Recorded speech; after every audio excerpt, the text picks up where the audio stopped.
écoute, il n'y a pas de souci, je vais prendre le relais le temps que tu arrives. Pour moi, ça, c'est un service. Ça ne fait pas partie, c'est pas écrit quelque part que c'est le monsieur qui doit venir faire ça. Mais là, il se dit justement que comme sa femme n'est pas là, elle ne peut pas faire ça. Donc, du coup, voilà. Parce que moi, si je vois une chemise froissée sur Aladji, tout de suite, je vais pas moi, je suis une femme. Si je te vois porter une chemise froissée, ma première question, c'est, il n'y a pas femme à la maison? Ça sera la première question, parce que pour moi, tu ne peux pas sortir de la maison étant marié avec une femme et puis tu vas sortir dans cet état-là.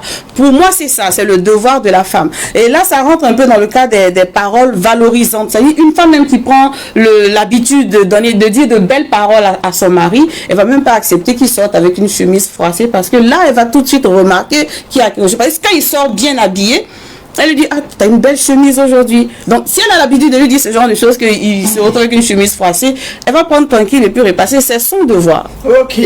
Peut-être que c'est l'exemple... Même Dieu garde le même exemple. Je vais garder le même exemple. Quand vous me dites que... Donc, repasser chemise de mon mari, c'est un service. Non, j'arrive. Ah, si. J'arrive. J'arrive. Je ne sais pas, est-ce que vous avez compris l'esprit dans lequel c'est fait? Parce que quand vous avez dit tout de suite qu'il y a la cuisine qui est là, monsieur arrive, madame n'a pas fait la cuisine, etc. Ça dépend, elle n'est pas là, la cuisine n'a pas été faite, il se met à faire la cuisine. Ça dépend de ce qu'ils ont mis comme règles en place. Ou bien ça dépend de ce qu'ils ont mis comme règles en place. S'ils ont décidé par exemple que si l'un n'est pas là, l'autre fait la cuisine, donc on va dire que ce n'est pas un service rendu. Non, c'est pas un service. Parce qu'ils voyez, alors que en fait c'est un service qu'on rend. Le mariage même en tant que tel là, c'est quoi? C'est ça. On se rend service. Quand on parle de devoir, les devoirs c'est quoi? On est en train de se rendre service dans le mariage. Est-ce que vous comprenez? Quel que soit ce que je fais, je rends service à l'autre.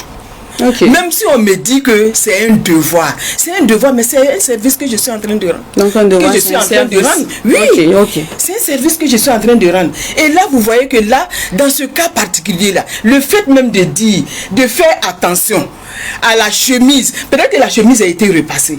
Maintenant, je vois que quelque part, peut-être que ça peut même passer inaperçu. Ça passe inaperçu, mais moi je viens, je te dis, ah chérie, on dirait que ta chemise là ici, c'est un peu froissé. Laisse-moi, je vais repasser ça pour toi. Okay. Je suis en train de lui rendre un service, mais c'est dans quel cadre? Je suis en train d'exprimer, il faut voir ça comme ça. Je suis en train d'exprimer mon amour. Même quand j'accomplis mon devoir, je peux dire que j'exprime mon amour envers mon mari ou bien envers ma femme. Ou bien, donc le service rendu, en fait, c'est ça. Même quand on dit donner, cric, etc. là, vous avez dit ça, même ça, c'est un service rendu. Parce que là, je suis à côté de lui. Et je suis en train de l'aider, peut-être qu'il n'avait même pas besoin de moi. Mais moi, je viens quand même, je me mets à côté de lui. Mais tout ça, c'est quoi? C'est-à-dire, il faut voir l'intention ici. L'intention, c'est d'exprimer mon amour vis-à-vis de la personne. Sinon, il est en train de réparer le pneu. Il n'a pas besoin de moi. Mais néanmoins, je viens quand même, je reste à côté de lui et je lui dis, ah, tu n'as pas besoin de quelque chose. Est-ce que je peux t'apporter une crique? Est-ce que je peux t'apporter, je ne sais pas, clé de roue, etc., etc. Donc ça, c'est quoi? C'est un service rendu.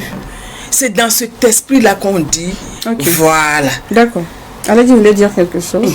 Non, moi je voulais un peu, parce que moi je commence à comprendre. C'est comme ton mari, il arrive et puis voilà, il quitte au travail, il arrive. Dès qu'il arrive, tu lui dis, bah, ok, comme tu es fatigué, et déjà tu vas essayer d'enlever sa chaussure. C'est des trucs que tu n'es pas obligé de faire. Voilà, tu enlèves son chaussure, et puis voilà, tu regardes son pied, fais des pédicures, des trucs comme ça. C'est un service que tu lui rends, voilà, tu vois. Donc, je peux dire que au fait, tu exprimes quelque chose, voilà, tu montres que tu l'aimes, tu montres à une autre manière. Voilà, sinon, enlever ces trucs-là, c'est pas à toi de faire ça. Lui, mais il peut faire ça. Ah bon? Oui. Ok. Ça, c'est pas toi ton devoir. Ton devoir à la mère. Je vais rappeler ça à ton épouse la prochaine fois. Non, mais ça, c'est pas toi ton devoir. Lui-même, il voit que c'est long, non? Il peut couper. Ok. Maintenant, si tu dis, ah, chérie, c'est long, donc moi, tu mets son pied dans l'eau et puis tu laves, tu fais. Voilà, tu vois que. C'est un service que tu lui rends. Voilà. Je vais revenir aussi sur quelque chose. Vous savez, c'est ça. bien avoir la vie, voici le après. problème aussi, c'est ça.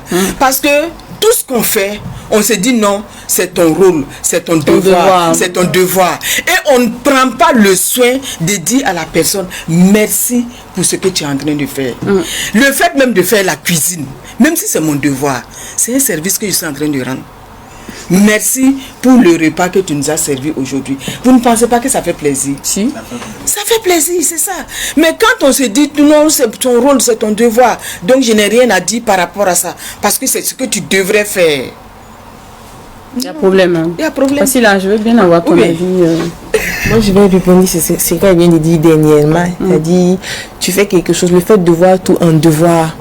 Bon, voilà, je me dis que tout ne doit pas être un devoir. C'est vrai que quand on dit le mariage, la vie conjugale, il y a ce que l'homme fait, il y a ce que la femme fait. Mais on peut aussi voir ce qu'on considère comme devoir, on peut le voir comme un service rendu. Voilà. Par exemple, je vais prendre un exemple simple. Par exemple, la femme qui cuisine avec son foyer, le gaz est fini. Bon, elle a l'habitude d'aller charger son gaz elle-même. Elle descend le soir, vient trouver que monsieur allait charger le gaz, il est venu monter ça. Bon, souvent tu n'as pas besoin qu'on vienne dire pardon, faut aller faire ça. Toi, si tu peux te lever par plaisir, tu le fais. Et moi, je trouve que ce qu'elle dit là, c'est vrai. Quelqu'un n'a pas dit que c'est faux. Hein. Attention.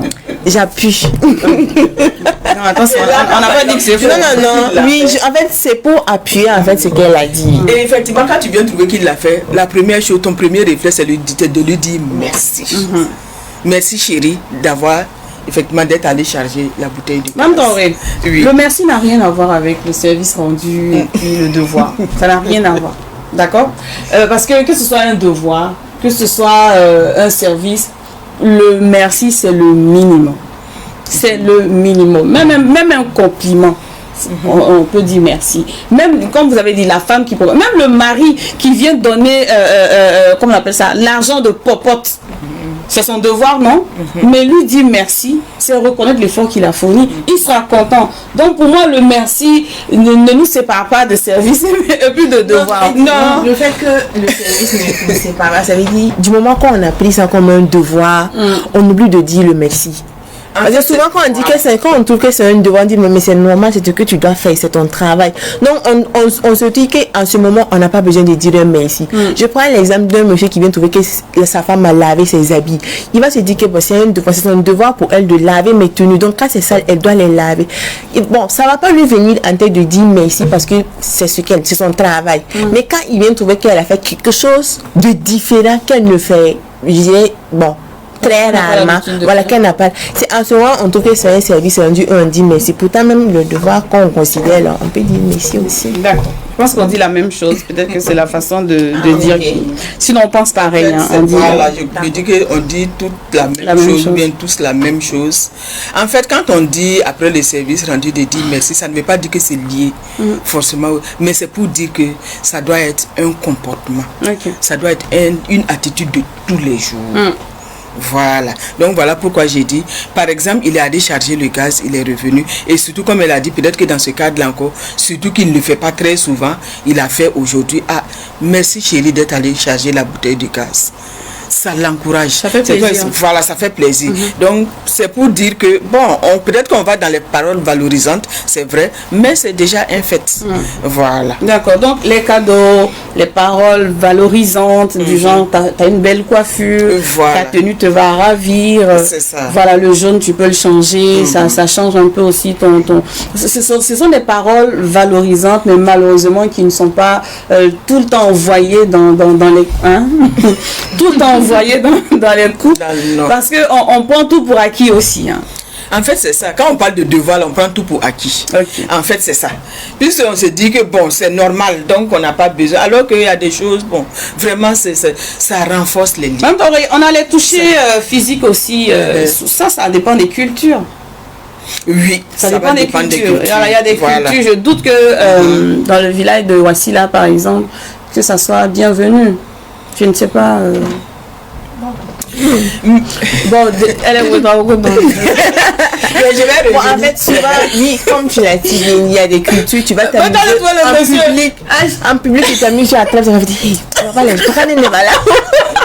et pourtant, à la maison, oui, ça veut dire, même si tu caresses la tête, ça te dit, mais bon, ça dépend des cultures. Est-ce qu'il y a des limites, le toucher physique? Est-ce qu'il y a des limites? Ça dépend des cultures, hein, parce qu'il y a des endroits, même dans une cérémonie tranquille, il n'y a pas de problème. Moi, je me dis que peut-être que des touchés qui ne vont pas offusquer les gens, les autres mettent les autres mal à l'aise. Par exemple, bon, je vois que, bon, c'est un peu trop osé de dire ça. Il y a des choses, en Europe par exemple, il y a des choses qui se passent. Vraiment, ça ne devrait pas se passer dans la rue.